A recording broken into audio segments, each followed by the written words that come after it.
اعوذ باللہ من الشیطان اللعین الرجیم بسم اللہ الرحمن الرحیم۔ بعد از حمد و ثناء پروردگار، درود و سلام محمد و آل محمد پر۔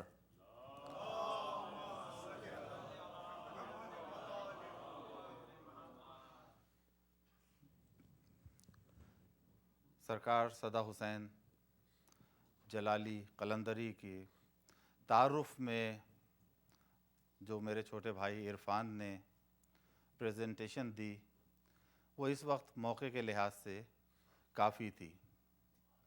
میں ضرورت محسوس نہیں کرتا کہ مزید تفصیلات میں جایا جائے، لیکن اپنے دور کی ایک عظیم ہستی کو خراج عقیدت پیش کرنے کے لیے چند الفاظ کا سہارا لوں گا۔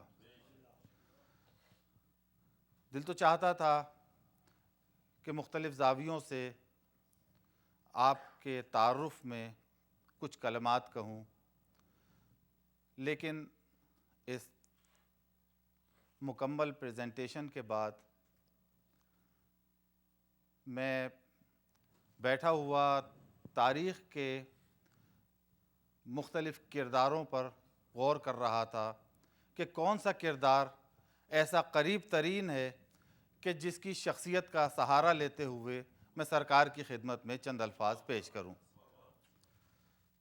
جو مجھے ایک قریب ترین ہستی نظر آئی۔ دیکھیں، اس سے پہلے کہ میں گفتگو آگے بڑھاؤں، صرف چند منٹ آپ کے لوں گا۔ لوگ کہتے ہیں کہ بابا سرکار کی شخصیت بڑی کنٹروورشل تھی۔ تاریخ میں ہر فرد نہیں، ہر ہستی کنٹروورشل ہے۔ ذات الہی بھی کنٹروورشل ہے لوگوں کے نزدیک، ذات سرکار رسالت مآب بھی کنٹروورشل ہے۔ دنیا میں ہر ہستی کنٹروورشل ہے۔ اگر اس کی تعریف کرنے والے ہیں تو اس کی مخالفت کرنے والے بھی ہیں، لیکن دیکھا یہ جاتا ہے کہ تعریف کون کر رہا ہے، کن بنیادوں پہ کر رہا ہے، اور مخالفت کن بنیادوں پہ ہو رہی ہے۔ لیکن افسوس یہ ہے کہ ہمیں ان باتوں کا جواب دینا پڑتا ہے جو بنی عباس اور بنی امیہ نہیں کرتے۔ ان باتوں کا جواب دینا پڑتا ہے جو ہماری صفوں سے ہی نکل کے سامنے آتی ہیں۔ اچھا، اختلاف میں نہیں سمجھتا کہ کسی کو بابا سدا حسین سے ہو، کیونکہ لوگ جانتے ہی نہیں ہیں۔ اگر جانتے ہوتے تو اختلاف نہ کرتے۔ یہ صرف پروپیگنڈا ہے جو ان کے خلاف کیا گیا، اور لوگوں کے منہ میں ایک ایک گز کی زبانیں ہیں، بہرحال کہیں تو کھلیں گی۔ وہ دوسروں پہ کھلتے ہوئے تو شرم آتی ہے، کہیں اتحاد بین المسلمین آڑے آ جاتا ہے، کہیں ممکن ہے رگوں میں دوڑتا ہوا خون آڑے آ جائے، کہیں ہو سکتا ہے کہ آباء و اجداد نے بنی امیہ کے دسترخوانوں پر پیٹ بھرا ہو، وہ خون آج بول رہا ہو۔ تو مجھے اس کسی اعتراض کا جواب نہیں دینا، میں تو صرف آپ کے تعارف میں صرف ایک ہستی کو تلاش کر رہا تھا۔ تو مجھے تاریخ میں ایک ہستی ملی، وہ بہلول دانا ہے، دیوانہ ہے، پاگل ہے، مجنوں ہے، مجھے نہیں پتا وہ کیا ہے۔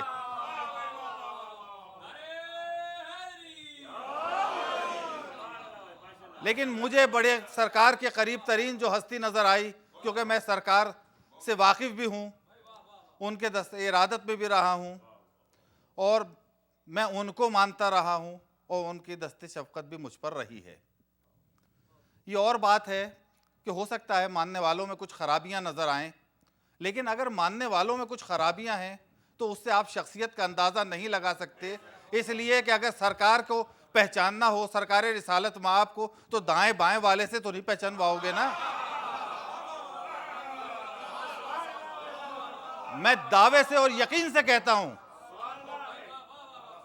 کہ ہو سکتا ہے کہ بابا سدا حسین کے ماننے والے برے ہوں، لیکن اتنے برے نہیں ہیں جتنے سرکار رسالت مآب کے ماننے والے ہیں۔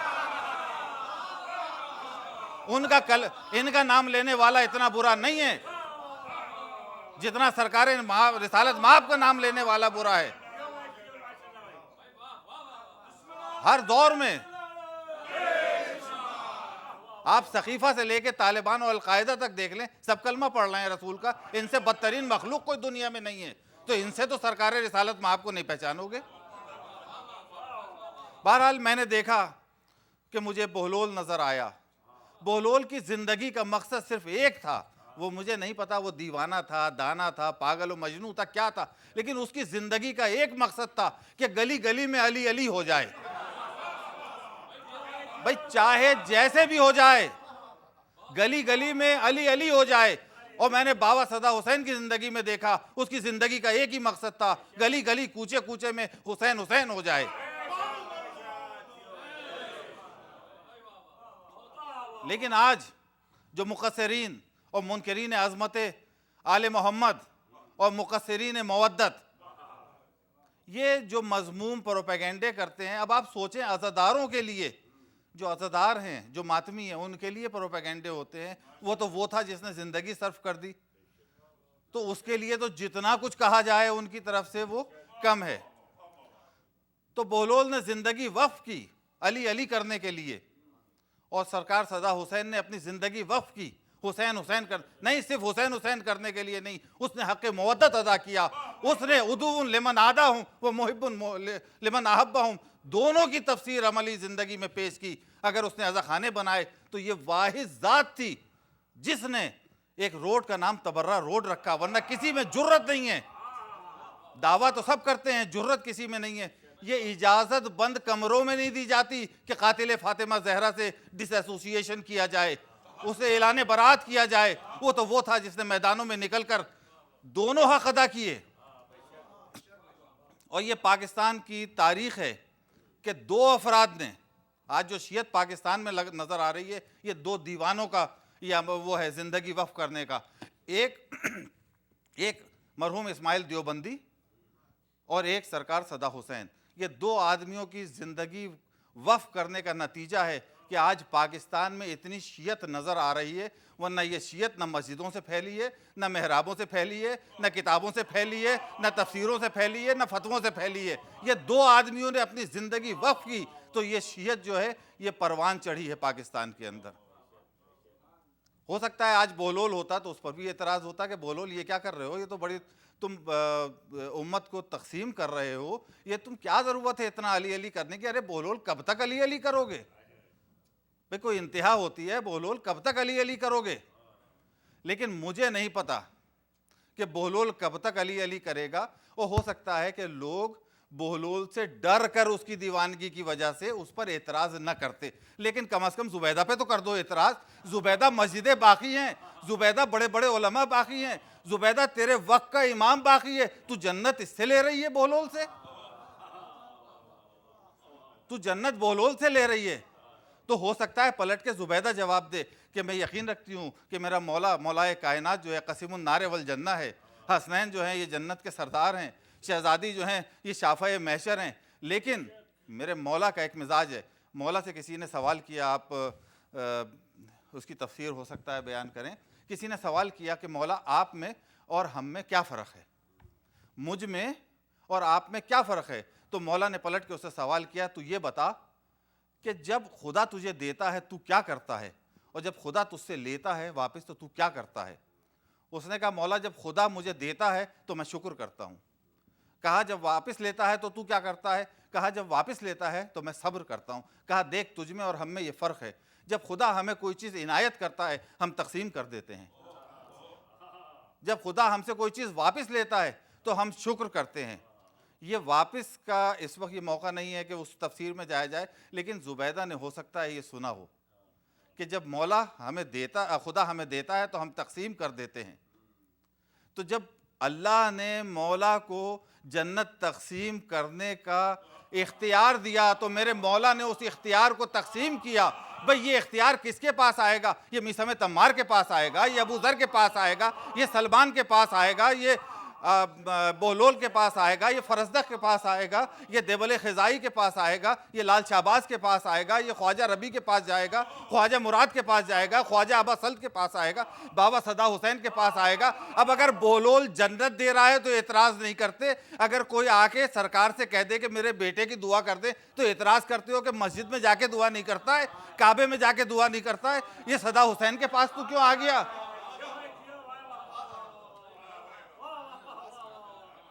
تو بے شمار اعتراض ہیں، اور کچھ نہیں ملتا تو یہ رہ جاتے ارے وہ بے نمازی تھے. یہ اعتراض بہت پرانا ہے، یہ شام میں ابو سفیان کے بیٹے معاویہ نے مولا کائنات کے لیے کروایا تھا پروپیگنڈا. یہ کم از کم اعتراض کرو تو بنی امیہ سے تو نہ لو, یہ اعتراض کرو تو قاتلان زہرہ سے تو نہ لو, کچھ اور اعتراض لے آؤ.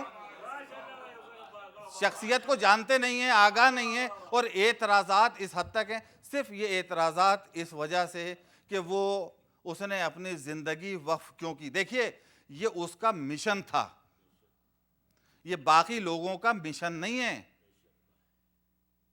ہم آتے ہیں, عزاداری کرتے ہیں, مجلس و ماتم کرتے ہیں, چلے جاتے ہیں. ہماری زندگی کا صرف اور صرف یہ مقصد نہیں ہے, اور بھی بہت سارے مقصد ہیں. کام کرنا ہے, گھر کو دیکھنا ہے, بال بچوں کو دیکھنا ہے, دنیا داری کرنی ہے, مسلمانوں کی دل آزاریوں کا خیال بھی رکھنا ہے, سب کچھ کرنا ہے.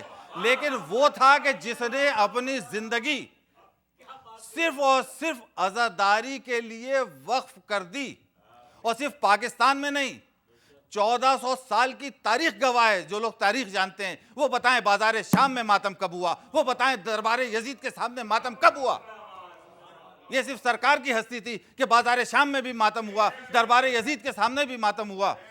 اور آج شام کے گلی گلی کوچے کوچے میں اس جگہ جہاں 99.9% لوگ, 99% سے زیادہ لوگ دشمنان آل محمد ہیں, وہاں اس نے بازاروں میں گلی گلی کوچے کوچے میں حسین کرایا. لاؤ دوسرا کردار جس نے اس کا عشیر کرایا ہو, لاؤ وہ کردار اس صدی کا جو اس کی خاک کے برابر ہو, اس کے پیروں کی خاک کی برابر ہو. مجھے احساس ہے کہ وقت زیادہ ہو گیا, کہنے کو تو بہت کچھ ہے, پتہ نہیں کیا کیا کہتا رہوں. اس کے ساتھ ہی میں سرکار مولانا ناصر حسین صاحب سے درخواست کروں گا کہ زیب منبر ہوں, اور میں ان کا شکر گزار بھی ہوں کہ آپ تشریف لائے, مجلس سے خطاب کرنے کے لیے تشریف لائے. ان کے شکر گزار ہوں میں ذاتی طور پر بانیان مجلس کی جانب سے اور شرکائے مجلس کی جانب سے, اس لیے کہ بہت سے لوگوں سے, اوروں سے کہا گیا تھا, لیکن مجلس پڑھنے سے انکار کیا لوگوں نے, مجلس کے اس کے قیام سے انکار کیا دشمنی میں. اور خیر بہرحال بآواز بلند نعرہ